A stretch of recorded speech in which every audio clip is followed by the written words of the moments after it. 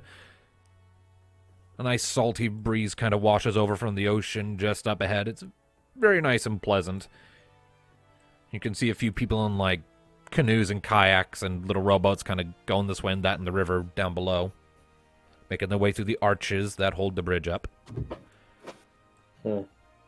You reach the other side, work your way up, and soon enough, Castle Galrion looms before you, divided from the rest of the city by a large, thick wall with multiple towers rising up, presumably for dragoons and archers alike to stand atop of, judging by the various points and little spires jutting up all over the place with rounded, sort of flattened tips, where you could imagine such individuals standing to keep a silent vigil. In fact, everyone roll awareness checks, if you'd be so kind. Time for some awareness. Rolling. 12. That's 9. Okay. I got 12. 8. 10. And the At burb. least and a 1. The Well, bird roll. All right, so The bird. 9, 12, 8, 10, and 15. The only one who doesn't get it is Mika. Oh dear. The rest of you Must got be it. still a bit Yep. sleepy. She's a little sleepy. Yeah, she's a little sleepy and more a little focused on the architecture than anyone standing on it. The rest of you, as you're kind of looking up at the towers, you can make out, and Rocket especially, like you kind of zoom in a bit with your mechanical eye, and sure enough, you do see a few dragoons stationed on the poles up top. Just kind of standing and watching silently over the city. Wow, this place is defended. Yeah. Oh.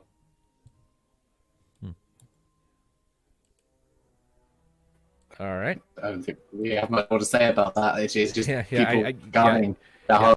Yeah, did anyone else just get a red pop-up and roll 20? Yeah. I didn't. No. gone. It's gone. Nope. Okay. I think we're good. Just a brief little hiccup. What the hell was that then? Something about connection to the server Eh. lost or something. Interrupted. Anyway, so you Yeah. pass through the portcullises over that tall, towering wall. They're standing open, and there are several guards standing out and around, just keeping watch. Sort of keep an eye on you as you pass through, but otherwise don't bar your way at the moment. Probably recognizing the two paladins in your number and figuring, can't be anything untoward. Just letting you go on your way. Yeah, this is probably the easiest we've ever gotten into a castle. Laren. That was during a plague. Yes. And this one, we just happened to be walking by with two paladins, and they're like, oh, okay, that's cool. As you're approaching the front of this Goliathan-sized castle, you sort of look up at it, and it immediately strikes you as having this very cathedral-like design in its architectural style. A lot of steeples, a lot of spires, these sort of big outward-standing struts, kind of like that signature style you might see in, like, Anor Londo, for example, in Dark Souls. Would you describe it as almost Ishgardian? Not quite Ishgardian. It's less vertical and more wide. Mentioning it in Orlando now, you've made me paranoid of guys with giant bows shooting at me. We're not dealing with the guys with giant bows. We're just dealing with a paladin who might turn into a giant raging demon. Right. Stepping in through the front doors, the front gates, which are, well, actually, hold on a sec. As you're approaching the front gates of the actual castle that would lead into the actual interior, there are a few guards standing outside, and as you're approaching, you look up, and one of them approaches, human male. "Oh there, what's your business in the castle?" What was the master's name again? I'm just blanking on it. Erinzir is the name of the master. Yes. We're here on behalf of Erinzir. We're seeking a time mage by the name of... that name? Blizzard. Blizzard. Lazar. On behalf of Aaron's here. The guard looks over at his buddy. Huh. Alright. Head on in then. If you're looking for Lazard, you'll want to, and he gives you a few quick directions. You seems to be, judging by the two paladins in your midst, he seems to be, doesn't need much convincing in this case. Gives you a few directions on where to go in the castle before stepping back. Alright, just don't stick your nose where it doesn't belong and don't cause any trouble, and you should be fine. I think we can follow those rules. Be on your way then. The gate swings open and you step inside, and you are immediately struck by the interior of this castle. It's very much an extravagant place. As I said, the outside was very cathedral-like, and on the inside it's no different. Everything is very ornate, very detailed. There are, like, murals in the walls, and the ceiling has a degree of kind of old-style painting on it. Kind of like that one really big holy place in Italy that I cannot remember the name of off the top of my head. Vatican. That place, thank you. Vatican. It's The kind of Vatican. like a less yellow version of the Vatican. In terms This of place general... This place is way too fancy for my taste. There are a lot of Yeah. fascinating depictions overhead.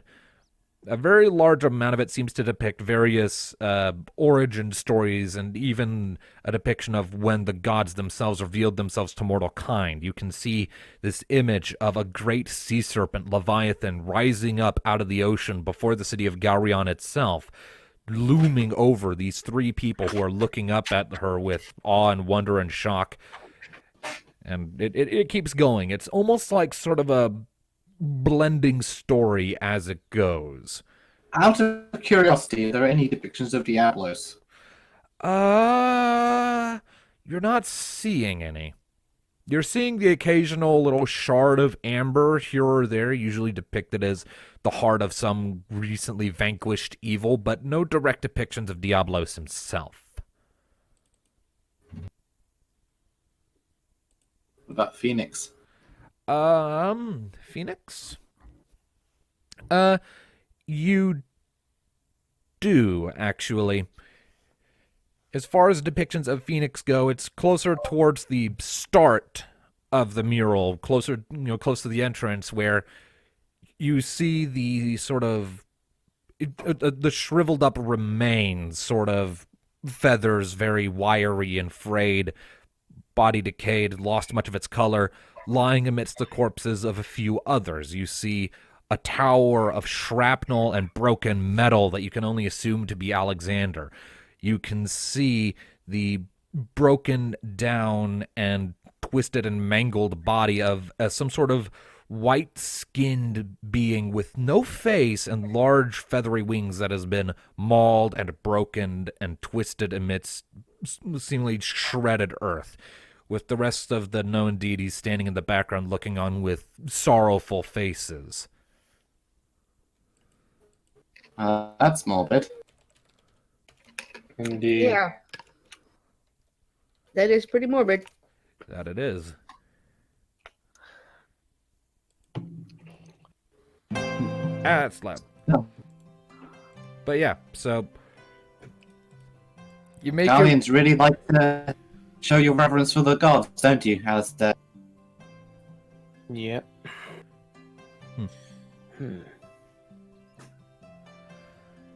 You make your way steadily through the corridors of the castle, occasionally passing by a working servant or a sentry who, they oftentimes look like they're going to go to stop you, but then they see the paladins in your midst and figure you're on business and just let you go about your way.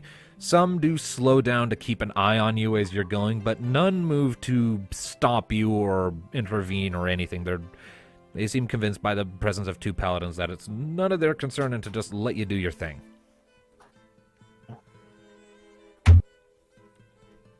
And eventually, you make your way into sort of a not small. You come into sort of an antechamber, it almost looks like a receptionist's office almost. There's a desk towards the back, bookshelves lining the walls, and all along the walls, behind the shelves and along the roof, there's a sort of abstracted, embedded pattern that, if you squint at it really close, almost looks like a bunch of hourglasses strung together, like a really long Ouroboros symbol that just keeps looping and looping and looping. Because time can go on infinitely. Yeah. I get it. Hey guys, I think we're on the right track. What gave that away? Let's see here. And you see a Mithra lady behind the desk. Sort of blonde hair tied up into a neat little bun, longish ears. Just kind of checking over some papers and whatnot and sort of mumbling to herself as she's doing it. Ahem. Oh, hello. She looks up, briefly is startled, and sort of goes back to her papers or something. How can I help you? Would you be Lazard? I am not Lazard, no. He's further back. I'm his, secretary. I take care of things that are a bit too small for him to worry about in the immediate present. He's Well- Is he available? who's asking? Friends of Aaron's here. Did you call ahead? Or send word ahead, rather? I'm afraid things happened a bit too quickly for that, but it is somewhat urgent. It's to do with the attack on that village called. Wenland Crossroads. It's to do with the attack on Wyndham Crossroad. Oh. I'll go speak with him and see if there's anything. I'll see if he's open. She stands up and makes her way back. And a few minutes pass before...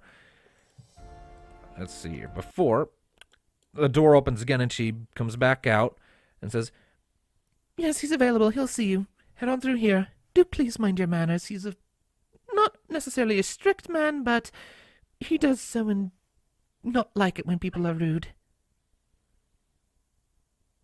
Noted. Mind your behaviour, Thanatos.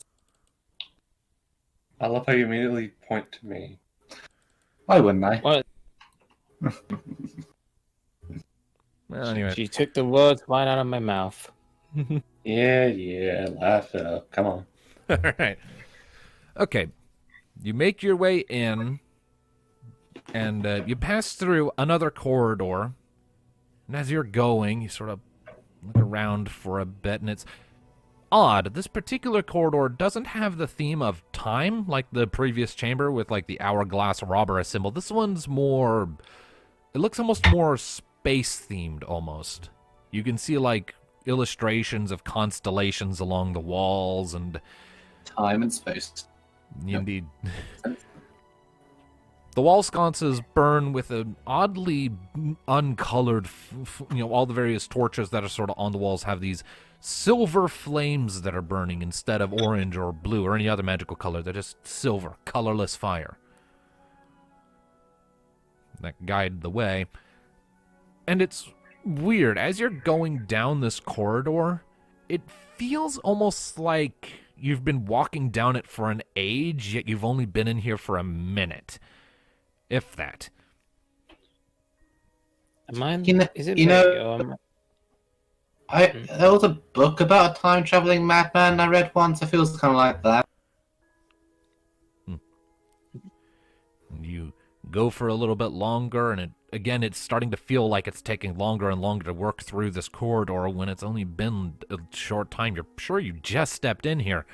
And then suddenly you're in a different room. You look Okay. Time just Am I- potions. Yep, Good. you look Magic is You look around for a second, and you are in a large chamber that kind of resembles a cylindrical library in shape. Rounded walls that form a nice circle, a domed roof, a humongous, slowly rotating hourglass in the middle, blue crystalline shards trickling through that all emit a gentle light. There are like 3 levels to this library, each one loaded with books. The floor beneath your feet is black and white, tiled checkerboard kind of style. You look around for a bit, and then your eyes settle on a human male, sort of neatly combed, parted to both sides, long-ish, blonde hair, blue eyes, smart-looking glasses, and very fine, sort of well-kept, blue-ish, grayish-blue robes as he's approaching. You must be the ones Acilia told me about. He takes off his glasses and dips his head for a moment. Dexter Lazard, at your service. Please don't call me Dexter. Pleasure to meet you. So, he stands upright, puts his glasses back on. I must admit, this is quite an unusual assembly of characters that has come wandering into my personal study. His eyes settle on Rocket, especially given the company. You are a very fascinating lot. But I am given to believe you have some information about the attack on Wenland Crossroads. We have something that may provide some answers to it, but we need your help. Is that so? Well, do elaborate. This here is Elizabeth.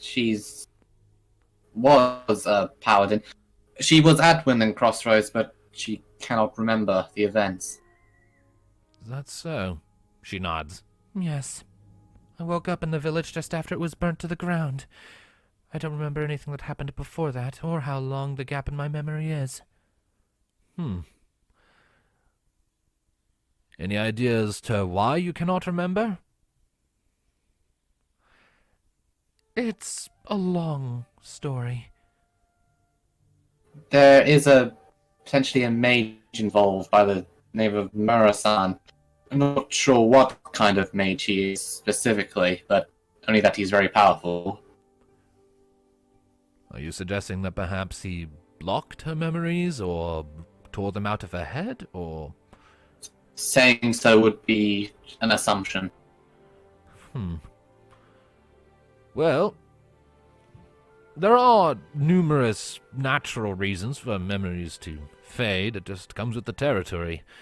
The mortal mind is a frail and fickle thing. It tends to twist the reality it sees around it to better suit the individual perception of the mortal it belongs to. So, what one person sees as a great mistake, another might see as the perfect triumph, for example, and as time goes on, those memories deteriorate. But if this was recent, but you can't remember it at all, then that would imply at least a degree of tampering.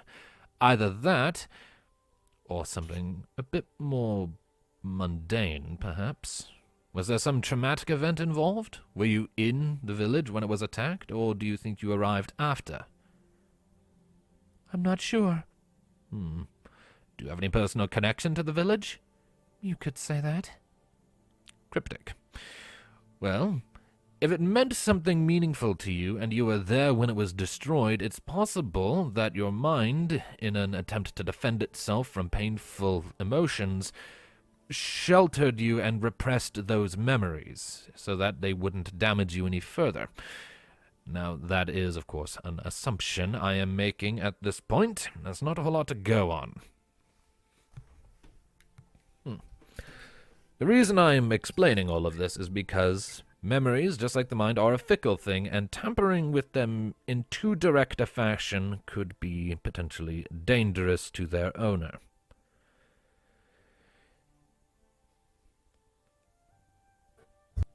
So if your memories were repressed, for instance, trying to remove the repression could potentially cause your mind to lash out at me as well, believing it to be another intruder. If it was a simple act of your memories repressing themselves on their own, though, that would be a bit easier to work around, as there wouldn't be any additional forces working against me. Would there be any risks to Elizabeth? It would depend on what we found and whether or not her memories were actually sealed by someone else. If her memories were sealed by another, that could pose a risk, as magic powerful enough to seal memories is bound to come with failsafes if that mage is at all worth their salt. And if they're strong enough to seal memories, then they are worth their salt. They wouldn't have made it that far if they didn't. Murasan, we've seen his power. There is a hole in a forest in near Linsalon that is due to him. That was Murasan? Oh, you heard of Deviant Corpse explosion? I can't think of anyone who hasn't heard of that calamity. The forest hasn't even begun to recover, especially given the amber corruption that started springing up around that area. He was in league with Deviant Corpse experimenting with amber. When things didn't go their way, he kind of decided to clear the slate. That is extremely concerning. What was Fair your enough. involvement in all of that? We were in the middle of it. Quite We literally. were the ones the Linsalon government sent to deal with it. We were there. You were at the explosion. We Yes. don't know. Don't ask us how we got out. We were in it and we were in a cave of amber. That is also deeply concerning. Very. Well then, Especially what we found down there. Elizabeth cuts in at this point. All right, look. Can you find my memories or not? Let's just cut to the chase. Right, yes. Sorry, I tend to ramble a bit with the technicalities. Lazard adjusts his glasses a bit. I can. There are a few ways we could go about it. I could try to simply search for any blocks and undo them with magic, but that would pose perhaps the greatest risk to your mind, even though it's the most straightforward method. If there are failsafes on the magic, it could bounce around in your skull and fry your brain from within. Not desirable. Option 2. Option 2 would be to try and encourage the mind to open up the memories on its own. It would take a bit longer and be a bit more convoluted in an arcane sense, but very doable. But in the event that this is a case of your memories being sealed by magic and not just naturally repressed, then no matter how much encouragement I give your mind, it won't matter. It could very well be that you're trying to remember already on a subconscious level, but the magic is preventing it, and so no amount of coaxing will enable that to proceed. There is a third option that is significantly more complicated, and rests somewhere between the two in terms of time constraint. It isn't dangerous, though, but it's not exactly a perfect solution. And that is? In essence, I will use my magic to essentially reach into your past and project an image of events as you perceived them into the world around us. You won't be remembering the events per se, but observing them from an outsider's perspective as they happened as you saw them.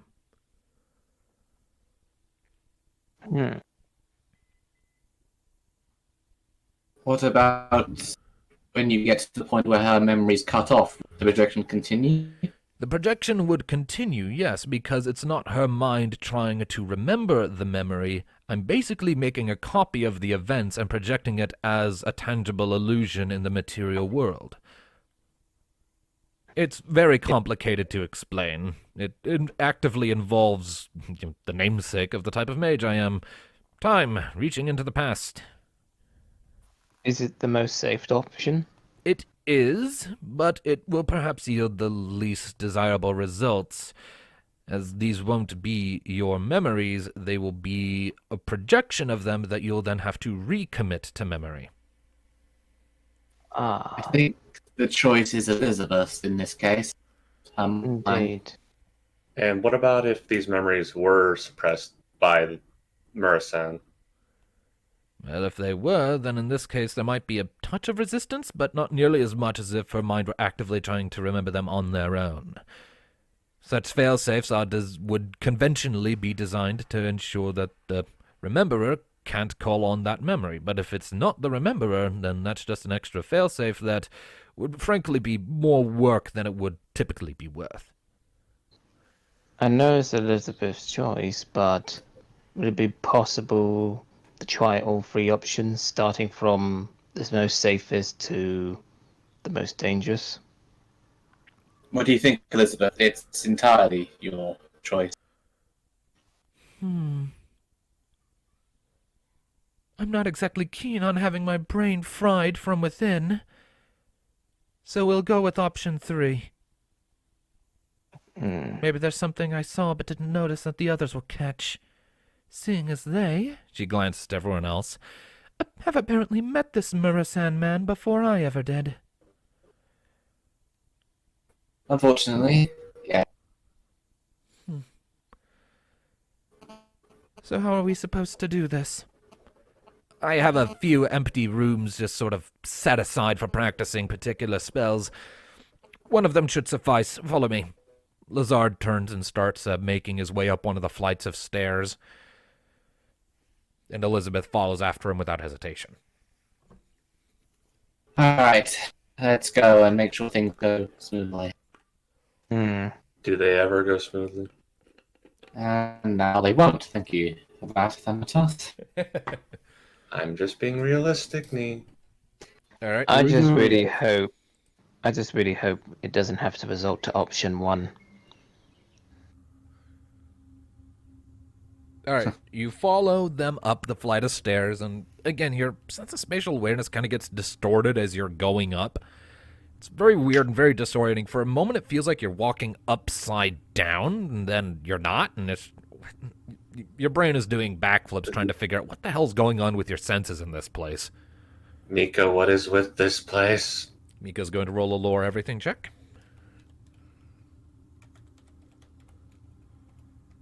Finally had that red message appear. 16. Mika sort of looks around from him and says, I had to crack a guess. He just has layers upon layers of chrono wards on this place. Chrono wards. It's a type of spell. All of the magic schools have a type of ward spell, which are designed to keep other people from screwing with anything. Like, if I wanted, I could learn any of them, really. And with a ward spell, I could prevent access, or befuddle, or bewilder, or disorient, or any number of things. Black wards typically just blow up whoever tries to tamper with the warded location or object. White wards freeze them, and chrono wards are weird. If we weren't no. done here, he might Good to be know. convinced to then use some books to study. That would be fun. right. As you reach the top of the stairs, you feel like you've turned a full 180 degrees, even though the stairs didn't curve that much. You pass through a door sort of set into the wall that you're not sure was there before, but it's there now. You pass through into a much shorter one of those star constellation corridors, and you blink and you're coming through the other side. Like, wait, well, hold up a second. The corridor wasn't that short, but whatever. You're sort of getting used to how it fucks with your head. And you step into an empty circular stone chamber. There are a few sconces along the walls. Lazard raises up a hand and snaps, and more silver flames burst into life along them, filling the room with this sort of flickering white light. All right. So, Miss Elizabeth, stand in the center. We'll need as much space as possible to see what you saw. Elizabeth complies and plunks herself in the middle of the room. Now what? No, just hold still for a moment. Zard sort of cracks his knuckles, stretches a bit, and starts glowing with sort of silvery graying light. Little, as he starts moving his hands around and mumbling an incantation to himself.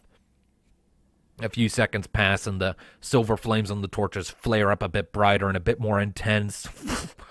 And there's a gentle breeze starting to whisk through the room as he channels more and more energy. Sort of look around and the walls are starting to ripple and twist, looking almost like you're staring at them through a glass of water almost that's being shaken around. Things are becoming less tangible, more distorted, and then all at once with a mighty it all just sort of disappears, and you're all standing in a pitch black void. But the flickering light of the torches is still there, even though the torches are not. So you can still see each other just fine, but there's nothing else around you at the moment. Well, this is a whole new experience. Elizabeth is kind of looking around, and Lazard has a quizzical look on his face. All right. Now then, any idea what we're seeing right now? Because I've rewound us to approximately to a few days before Wenland Crossroad was burnt to the ground. He's looking around a little bit. I was blindfolded for much of my time up until this point. I never saw anything, only heard it. That would make sense then. As you're sort of looking around, you do occasionally see a little flicker of light, just like a little blur of orange. You occasionally hear chains rattling or a fire crackling off in the distance. At one point, you hear some scratchy voices bickering with each other in a language you don't understand. Did anybody get that? Maybe Nope. fast forward slightly. Lazard lifts a hand and sort of Doctor Strange style sort of turns it slowly, and the image, the sort of occasional flickers of color and movement and light around you sort of speed up a little bit and get a bit more distorted. And then after a moment, he starts to slow it down. Just as suddenly the depiction around you is suddenly shifted from the bottom up. An image comes into view very rapidly. And you see a cave, darkly lit with the occasional burning fire. You're sort of in the back, and up ahead there's sort of a narrow choke point that's blocked off with a gate made up of what looks to be mammoth tusks and big bones and leather hides and other more grotesque things, almost like ligaments or tendons that are kind of stretched over it to hold it all together like rope. And when you look towards the very back of the chamber, you actually see Elizabeth herself, another one of her, against the wall with a short-ish, about 4 feet tall, lumpy, rat-like creature with long, slicked-back ears and really sharp-pointed fangs standing in front of her, what you presume was her blindfold in one hand.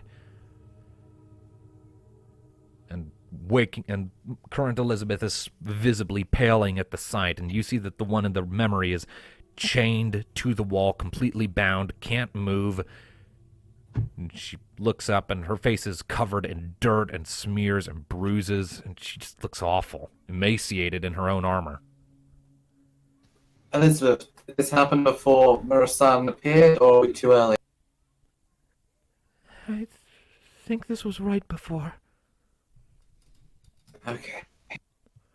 Take deep breaths. Okay, I know out it's of horrifying character to a look, second. but What were you the can't- creatures called again? Velkers. Okay. I'll put it in chat. So that's a Velker? That is a Velker, yes. Man, that's nasty. No kidding.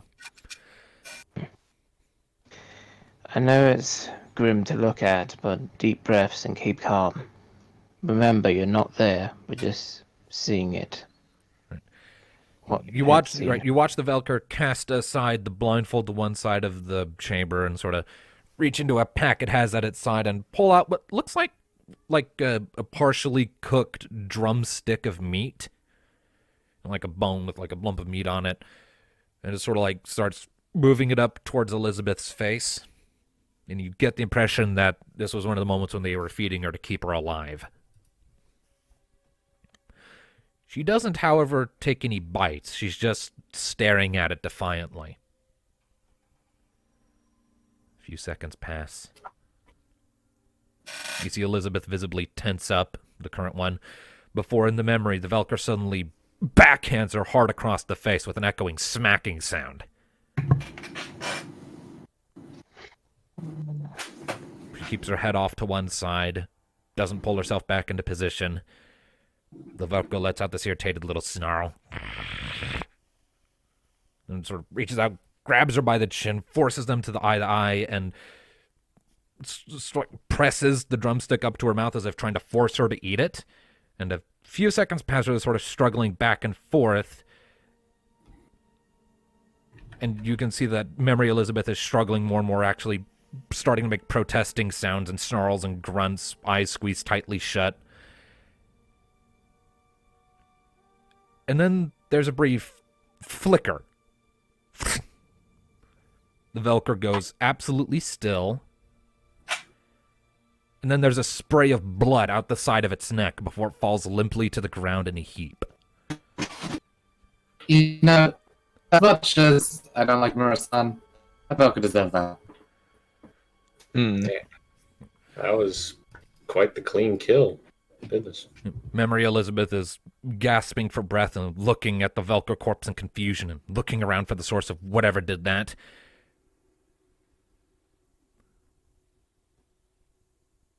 How unfortunate for you.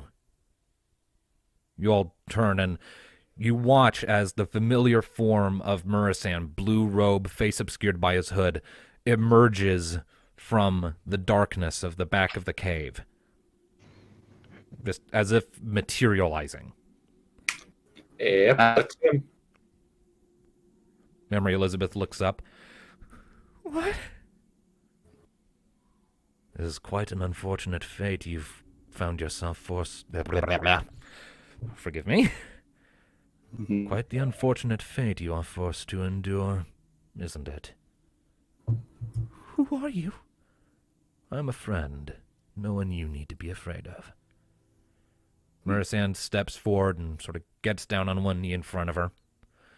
You've been like this for a very long time, haven't you? Yes. How did you find me? He glances back at the gate and then down at the corpse. I followed the stench. Velkers are hardly subtle creatures. They're not difficult to track if you know what to look for. Their worship of certain entities makes it easy for me. What are you referring to? Never mind that. Murasan then sort of looks back at her, making eye contact, you assume. I know full well what you went through, what you are suffering. I went through something not too different, not all that long ago myself. Agony beyond measure, questioning your own existence. It's hard to comprehend if you haven't been there. But I get it. I do. He stands upright. And luckily for you, I know how to weaponize those feelings. That fear, that rage, any sorrows and guilts. Turn it into a tool to accomplish everything you want. What do you mean? Murasan glances down at the Velker corpse. Well, I'll let you do the math. I assume you remember how. Funny. She doesn't seem at all perturbed by the slight condescending tone he used. You get the impression that she's just glad to have someone to talk to again. Murasan then takes a few steps back. Would you like me to teach you? What? Teach you how to use these feelings of yours to your advantage. How to break out of your chains. How to make these creatures hurt for everything they've done to you. How to take back your freedom. I can show you how. You need only accept my offer. You need only say the word. Of course. There's no hesitation. Anything to get out of here. Very well, then. Murasan lifts his staff. It briefly sparks with orange light, and the chains around Elizabeth immediately start to erode and rust and then just dissolve into dust off of her. Lazard furrows his brow. That was a very high-level time spell. aging an object significantly faster than normal.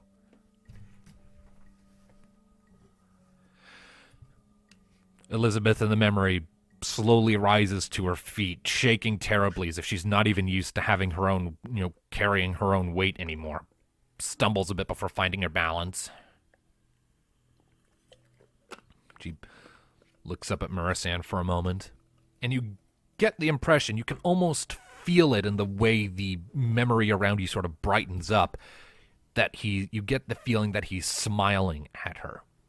An easy, almost friendly little one. Now then, he holds out a hand. Take my hand.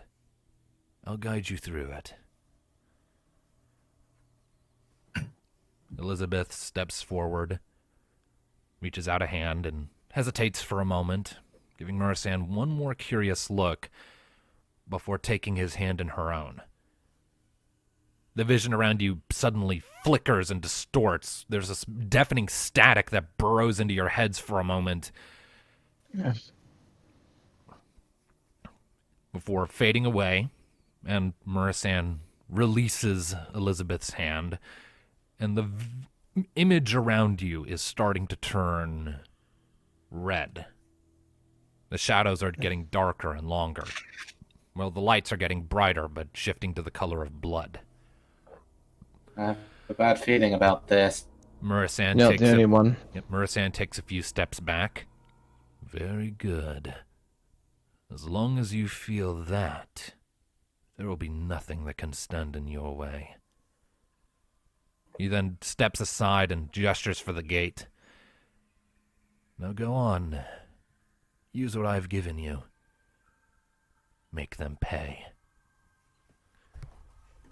Elizabeth hesitates for a second and looks down at her hands, sort of clenching her fingers into fists and opening them up again, as if marveling at some newly uncovered strength that she didn't know she had. When she lifts her face up again and sort of pulls back her long, wild mess of hair at this point, you see that her eyes are glowing like coals in their sockets. Not unlike how Thanatos' do whenever he uses Darkside.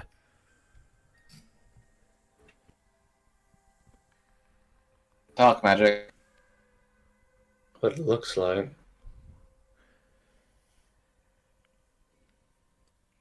And then Elizabeth in the memory suddenly surges forward at a full sprint.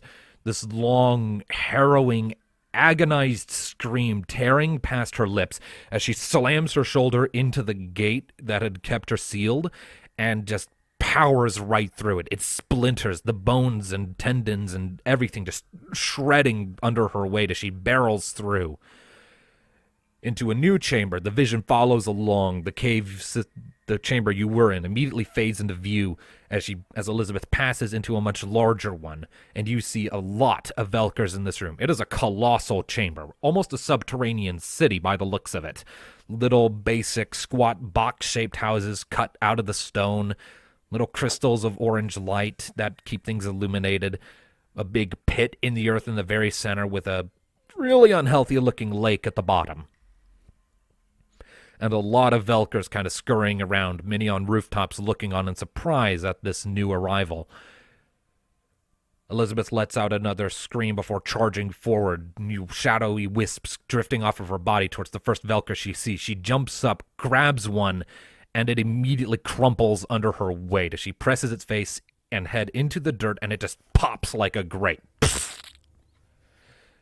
There's a howl of alarm and surprise throughout the chamber, Velkers going for weapons and charging forward. Elizabeth doesn't seem at all deterred by the uproar. As they're charging her, she looks up, everything turning more and more red, the shadows getting darker and longer, more distorted. It's almost purely red and black at this point. No other colors are seeping in. There's another agonized howl, and then you hear chains. Elizabeth, whatever happens after you escape this cave, remember that we're here to help you. Right. I know you want to remember, but don't forget who you are. It's okay. The memory projection of Elizabeth is suddenly swallowed in a spiraling dome of shadowy magic. And you see two large chains suddenly emerging from them, rattling in the air, billowing in an unseen and unfelt wind. Large meat hooks suddenly materialize on the tips of those wings, filling the air with a spine-tilling scrape of metal on rusty stone. And when the shadows part, you see this. Oh shit. Oh, And there we have it. That's what attacked Windham Crossroad. chains and blades. Knives. That looks kind of like what they were talking about. The projection hovers in the air for a moment, looking over her scarred and brutalized body with surprise, bloody tears leaking out of her eyes the whole time. The Velkers all come to a stop on seeing this angel of chains in front of them, taken aback. And she looks down at them, and her stunned, almost vacant expression suddenly morphs into the sadistic grin. She moves her right hand out to the side. There's another pulse of darkness, and another great meat hook, this time with a handle in the middle of the ring, materializes. She grips it like a sword and charges forward, wings flailing, sword striking, and in a matter of moments she is tearing through the Velker ranks, painting the floor beneath her red with their blood and discarded limbs. Those that see her immediately launching into this assault let out shrill cries and turn to flee. Things start to become blurry in her vision as she's just consumed by this all-swallowing rage, chasing after them, cutting them to pieces, and moving on to the next one without remorse or hesitation, leaving a trail of destruction and bodies in her wake. Everything flickers and fluctuates, and you get the impression that Elizabeth was losing her sense of time and self in this moment. As when it finishes flickering, suddenly she's charging through a forest instead of through a cave system. She looks more battered. There are bits of shrubbery sticking to her. She's smeared in dirt and muck and mud as she's looking around, gasping heavily for breath, still in her angel form. More blood covering her body, but none of her own. She looks down towards a log sticking out of the ground a little ways away and sees a few Velkers hiding away. Another agonized shriek, she charges, and in moments that log is splintered and cast aside, and the Velker bodies are torn asunder. More that were nearby immediately break into a sprint to get away upon seeing her distracted with their comrades, but she's quick to give chase. The vision flickers again, and this time she's no longer in a forest, she's in an open grassland. Soaring over it at high speeds, blade at the ready, eyes tinted with madness. And up ahead, you look forward and you see Wenland Crossroad up ahead. And you see a scattering of Velkers rushing towards the village as well in a mad panic. One of them turns back toward her, its hands raising up, fire appearing on its fingertips, its eyes glowing as it channels magic. She doesn't seem perturbed in the slightest, one hand lifting up and a orange dome of light erecting around her. You recognize it as Astra. The Velker fires off the spell, and it bounces harmlessly off the barrier and flies back into the village. There's an explosion, and screams start sounding as people realize that their home is under attack. It's worth noting it's the middle of the night right now. The Velkers quickly scatter into the streets, trying to blend in with the frantic and startled crowd, and Elizabeth loses track of them. You can tell as they disappear from the memory entirely.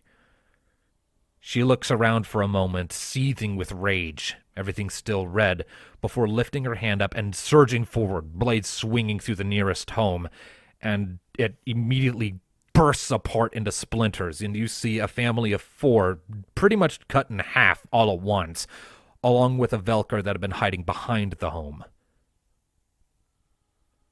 There's another flicker, and it's more of the same. The whole village ablaze now, and Elizabeth still carving through homes and anything that gets in her way as she's chasing after these things. more bodies lying in her wake, and just screaming with rage and anguish all the while, filling the air with her roaring rage and sorrows. There's one last flicker, and the village is entirely ablaze. The screams fallen silent, and the Velkers all dead. Elizabeth is hovering above the scene, looking down, gasping heavily for breath and exhaustion, before falling from the sky as dark energies start leaking off of her. She appears to have reached her limit. By the time she reaches the ground, she's returned to normal, the chains gone, her clothes restored. She crashes to the ground in a heap next to the well. And then everything goes dark.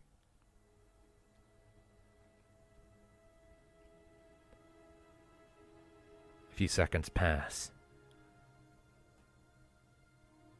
And when next she opens her eyes, it's day. The fires have gone out. She's leaning up against the well, her back pressed to it. She looks around in confusion. What happened? You did as you set out to do. She looks around, but there's no sign of Murasan anywhere. Where are you? I am occupied with other matters, but I have been watching, and I am most impressed. The Velkers now lie dead. A shame about the village. What? She looks around at it, horrified, wide eyes, unblinking. What happened here? A tragedy. Nothing you could have done to prevent it, though. I'm afraid this is where we must part ways for the time being. But there is something else I would mention. What? What is it? I know this is where he abandoned you. Elizabeth goes rigid. What? Erinzir, your master. He taught you everything you know, and it was nowhere near enough. And you were captured for it. Such a pity. Never let go of that feeling. And make sure you don't.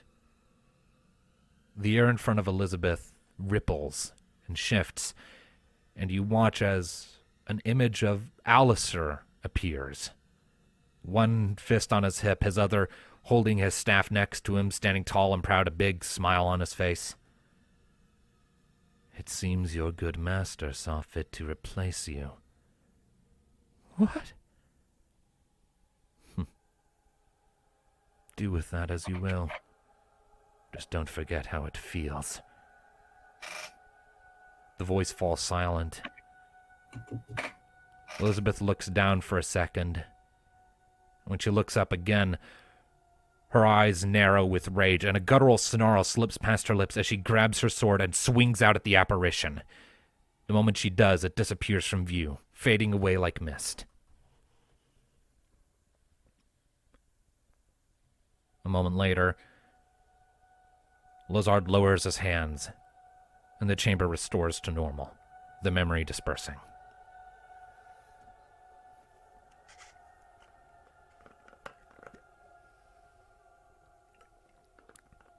Elizabeth is standing motionless, seemingly shell-shocked.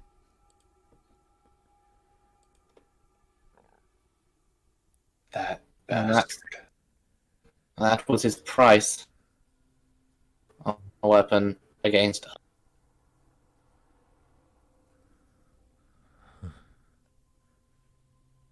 That is most concerning, Lazard is saying.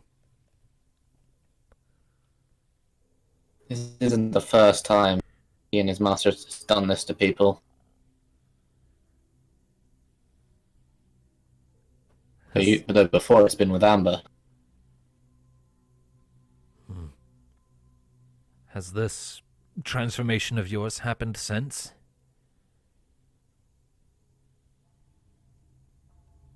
Elizabeth? She isn't saying anything.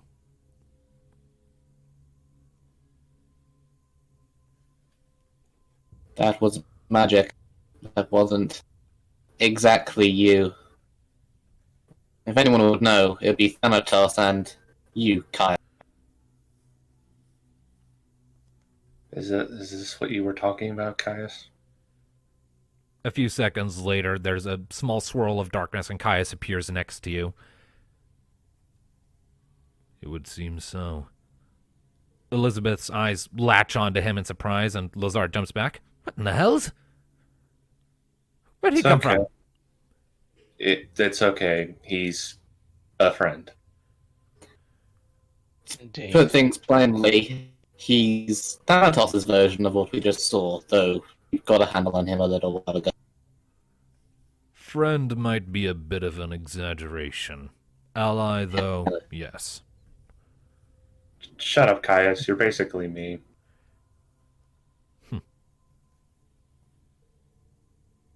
Elizabeth still isn't responding to anything very much. She's just standing there, a far-off, 1,000-yard look in her eyes. I know you are imagined- disheartened.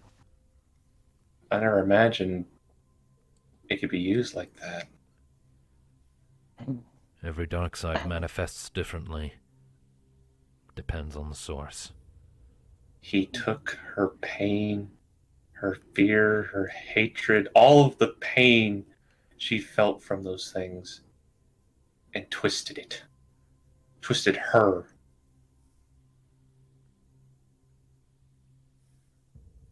Is that really what happened? Disheartened, Elizabeth. But remember, he was the one who'd done this to you. It wasn't Pain. your fault. The pain may have been yours, but it was he who turned it into that. Who triggered it. He knew what would happen.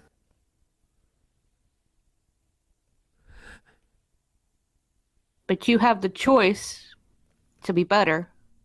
You have the choice to do better. You have the choice to be good. If you so done wish. that. Rocket speaks the truth. You're free now. You don't owe him anything. Exactly. He's taken as much as he gave you. I know this is difficult, but if you like, we can help you through this. And I assure you, we will do everything in our power and our knowledge to stop Moa-san once and for all, so you never do this, not just to you, but to anyone else in this world. And then we're going straight for his master next. And we want nothing in return. We just want to help.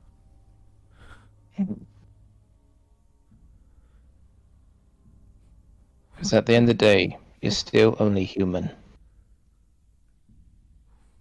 What do we even do at this point? Is that thing still in me? That thing is in everyone. Everyone has to face it. Everyone has to face the inner demons now and then. And we have to learn to control them. Caius The better. there tried to take Thanatos' body in one final climactic test. Nearly killed us until we put a handle on him. I know it seems scary, but they are right. Everybody has darkness in them. But you have the choice and the willpower to control it. Do I, though? She turns back to the rest of you. You saw what happened. All it took was a touch. One touch. And I turned touch. to that for days. A touch by the most powerful mage you've ever seen, who is the chief servant of a god.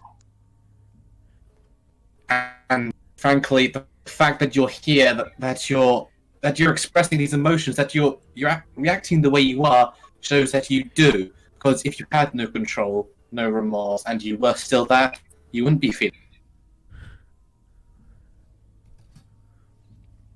The fact that you're feeling sorrow and regret shows you're still human. You're still Elizabeth. You were hurt. You were suffering. It was only natural to want to let out that pain. But you don't have to make yourself all about that pain. The Valkyrs are gone. Your reason to hate is gone. You don't need to feel that anymore. You wanted us to go after the monster behind Windland Crossroad. We'll keep going after Muristan.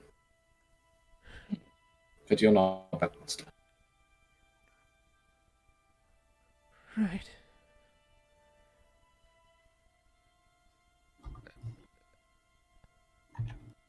I want to go home. I need to think. We'll take you home. Take all the time you need. Thank you. Thank you for your help with that. I think we're fine from here. All right. And Lazard, Hmm? I think it'd be best if we kept this to ourselves for now.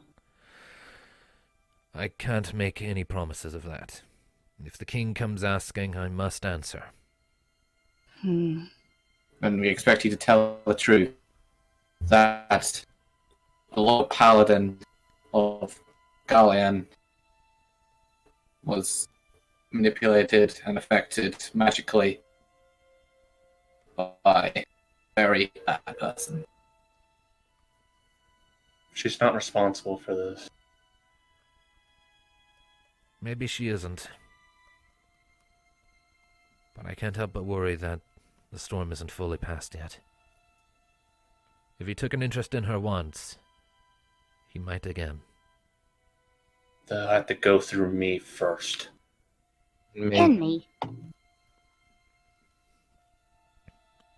Come on, Elizabeth. Let's get you home. You guide her out. And on the way out, you feel a brief stirring in the air, and suddenly the spatial disorientation you were feeling before is gone, peeled away. And the way out is much smoother a ride on your senses than it was coming in.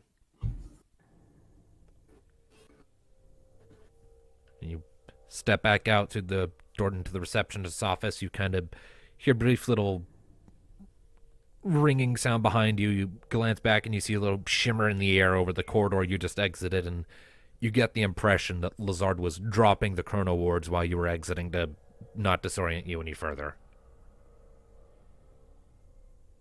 A small kindness.